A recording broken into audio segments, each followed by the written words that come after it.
नमस्कार, आदाब, सत श्री अकाल दोस्तों। स्वागत है आप सभी का मेरे चैनल पे। आज मैं लेके आई हूँ आप लोगों के लिए एक न्यू टॉपिक जिसका नाम है explain the importance and need of curriculum. तो ये भी टॉपिक जो है आप लोगों के बीएड कोर्स से रिलेटेड है, तो ये आप लोगों के लिए काफ़ी हेल्पफुल होगा। तो करिकुलम जिसे कि हम हिंदी में क्या बोलते हैं, पाठ्यक्रम। आप जानते हैं कि हमारे स्कूल में कुछ भी चीज़ हमें ही पढ़ाया जाता है, तो पूरा एक स्ट्रक्चर तैयार किया जाता है कि हमें बच्चों को किस सब्जेक्ट में क्या पढ़ाना है, कौन कौन सी चीज़ें हैं जो हमें अपने कोर्स में रखनी चाहिए, जिससे बच्चे का ऑल राउंड डेवलपमेंट हो, है ना। हर चीज़ को ध्यान में रख के ही हम कोई करिकुलम बनाते हैं। तो क्या इम्पोर्टेंस है उसका और क्या नीड है उसके बारे में आपको यहाँ पे बताया गया है।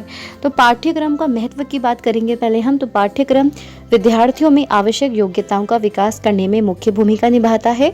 पाठ्यक्रम में अग्रलिखित महत्व होते हैं। पहला पॉइंट है कि पाठ्यक्रम द्वारा माता पिता को अपने बालक की प्रगति का ज्ञान हो जाता है। पाठ्यक्रम के अनुसार पढ़ाने से एक क्रम बना रहता है, इससे शिक्षण कार्य में समय की बचत होती है।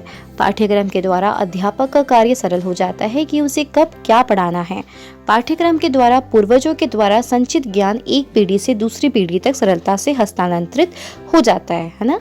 शिक्षा का प्रमुख उद्देश्य बालकों के भविष्य का निर्माण करना है। पाठ्यक्रम ही वह साधन है जो बालक के भविष्य का मार्ग प्रशस्त हो जाता है या प्रशस्त होता है ना।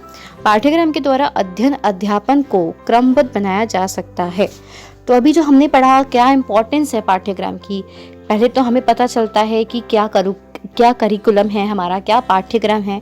तो उसको देख करके माता पिता को भी पता चलता है कि बच्चे का कितना मतलब डेवलपमेंट होता है, क्या प्रोग्रेस है उसकी, है ना, क्या वो पढ़ रहा है, कितनी प्रोग्रेस है। तो जब एक करिकुलम होता है तो उसको देख के, उसको समझ के हम पता लगा सकते हैं कि जो बच्चा है उसकी क्या प्रोग्रेस चल रही है। तो इससे उनके पेरेंट्स को हेल्प मिलती है।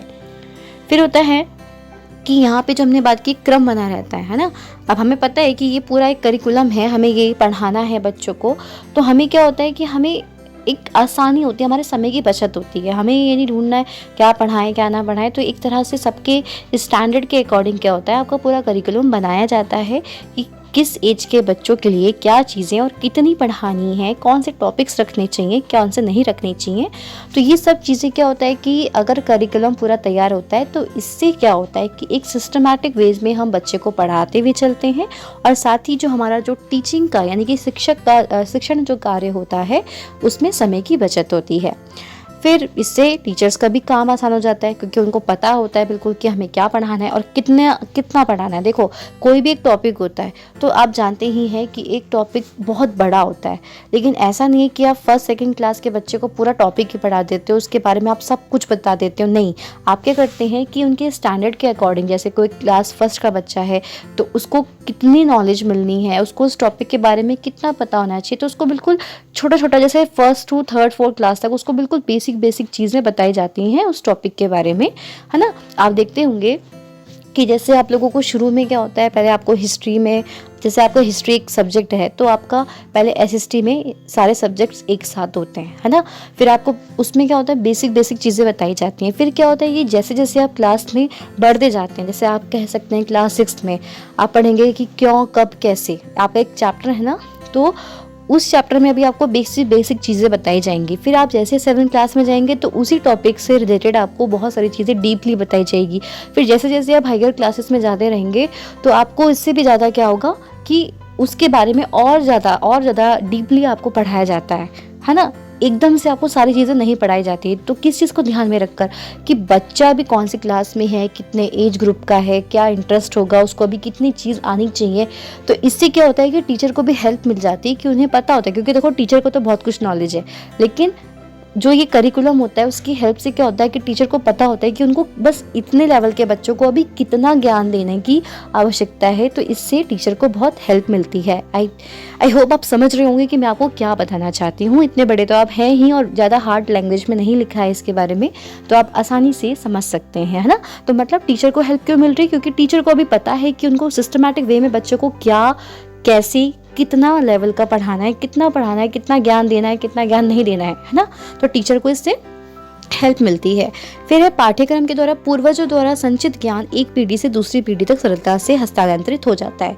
अब आपने इस चीज़ को खुद ही नोटिस किया होगा कि बहुत सी ऐसी चीज़ें होती हैं जो हमने अपने बचपन में पढ़ी होती है, और जब हम अपने छोटे भाई बहनों की बुक्स को देखते हैं तो देखते हैं कि हाँ, हमने भी ये बुक्स पढ़ी थी। और कुछ चीज़ें ऐसी होती हैं कि जो हमने भी अपने समय में पढ़ी थी और उससे भी ज़्यादा नॉलेज क्या होती हैं, तो वो जनरेशन टू जनरेशन जाती रहती हैं चीज़ें। इसका मतलब ये है कि जो हमारा एक पुराना ज्ञान है तो वो इस करिकुलम के थ्रू क्या होता है, जनरेशन टू जनरेशन जाता रहता है। फिर आता है कि यानी कि वही पूर्वजों के द्वारा जो भी संचित ज्ञान है उसको हम एक पीढ़ी से दूसरी पीढ़ी तक हस्तांतरित कर सकते हैं with the help of the curriculum. फिर शिक्षा का प्रमुख उद्देश्य बालकों के भविष्य का निर्माण करना है। पाठ्यक्रम ही वह साधन है जो बालक के भविष्य का मार्ग प्रशस्त हो जाता है। ऑब्वियसली जो भी चीज़ आप पढ़ेंगे, जो भी चीज़ें आप उसमें इतने सालों तक पूरा क्लास 12 तक आप जो भी पढ़ते हैं या जो भी आप स्टडी करते हैं पूरे करिकुलम में, तो वो आपके फ्यूचर में काम आता ही आता है ना। तो अगर आप अच्छी चीज़ें पढ़ेंगे, बहुत नॉलेजेबल चीज़ें पढ़ेंगे, आपका करिकुलम अच्छा होगा, तो इससे क्या होगा कि आपको हेल्प मिलेगी आगे के जो भी चीज़ें होती हैं। आप अपनी लाइफ में बहुत सारी चीज़ें करते हो, जैसे आपके कॉम्पिटिटिव एग्जाम्स होते हैं या आपका जो भी डेली लाइफ होता है, तो कहीं ना कहीं आपका वो ज्ञान क्या होता है, आपके भविष्य में काम आता है ना। तो जो ये पाठ्यक्रम होता है, यही वो एक ऐसा साधन होता है जो बालक के भविष्य का मार्ग प्रशस्त करता है। अगर आपकी बुक्स में अच्छे अच्छे टॉपिक्स होंगे, नॉलेजेबल चीज़ें होंगी, तो वो आपके फ्यूचर में हेल्प करती हैं, ठीक है। लेकिन ये कैसे संभव है, जब आपके पाठ्यक्रम में वो चीज़ें होंगी। फिर पाठ्यक्रम द्वारा अध्ययन अध्यापन को क्रमबद्ध बनाया जा सकता है। वे बच्चे भी सिस्टमैटिक वे में पढ़ते हैं और टीचर भी सिस्टमैटिक वे में बच्चों को पढ़ाते हैं, है ना। तो ये क्या होता है कि एक क्रमबद्ध बनाया जा सकता है, पाठ्यक्रम के द्वारा अध्ययन और अध्यापन को क्रमबद्ध बनाया जा सकता है। फिर हम बात करते हैं कि प्रत्येक बालक में कुछ ना कुछ सृजनात्मक एवं रचनात्मक शक्ति होती है। इन शक्तियों को उचित दिशा पाठ्यक्रम द्वारा ही दी जाती है। अब जानते हैं कि बच्चों में कुछ ना कुछ, देखिए जो यहाँ पे वर्ड है सृजनात्मक, रचनात्मक, तो इनको इंग्लिश में क्या बोलते हैं, एक होता है क्रिएटिव होता है और एक होता है कंस्ट्रक्टिव, ठीक है। तो ये हर बच्चे में कुछ ना कुछ सृजनात्मक और रचनात्मक यानी कि क्रिएटिव और कंस्ट्रक्टिव क्वालिटीज़ होती हैं, कुछ पावर्स होती हैं, और उन शक्तियों का उचित दिशा पाठ्यक्रम के द्वारा ही दी जाती है।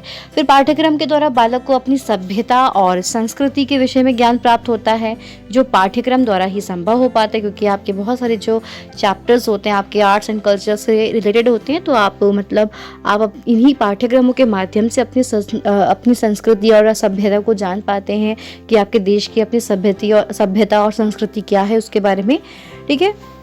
तो इस प्रकार से पाठ्यक्रम शिक्षा के संगठित स्वरूप में धुरी के समान कार्य करता है। निःसंदेह पाठ्यक्रम विद्यालय का हृदय है, जिसके अनुसार सब क्रियाएं चलती हैं। फिर अब हम बात करते हैं पाठ्यक्रम की आवश्यकता यानी कि नीड ऑफ करिकुलम की। तो शिक्षा के क्षेत्र में पाठ्यक्रम की निम्नलिखित आवश्यकताएं होती हैं। बालकों के मानसिक पक्षों का प्रशिक्षण तथा विकास करने के लिए पाठ्यक्रम आवश्यक होता है। पाठ्यक्रम सामाजिक आवश्यकताओं के अनुसार नागरिकों को तैयार किया जाता है या करता है। तकनीकी विकास तथा वैज्ञानिक आविष्कारों के लिए पाठ्यक्रम की आवश्यकता महसूस होती है। पाठ्यक्रम विद्यार्थियों में अभिरुचियों को उत्पन्न करने में सहायक होता है। अभिरुचियां मतलब जो हमारे इंटरेस्ट होते हैं।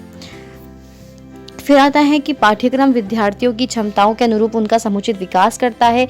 विद्यार्थियों को उनके भावी जीवन के लिए तैयार करने में पाठ्यक्रम मुख्य भूमिका निभाता है। प्रजातंत्र में सामाजिक क्षमताओं का विकास करना तथा ऐसे नागरिकों को तैयार करना जो कि प्रजातंत्र को नेतृत्व प्रदान कर सके। तो ये था हमारा एक करिकुलम के बारे में एक छोटा सा एक आंसर था जो आपको बताया गया है।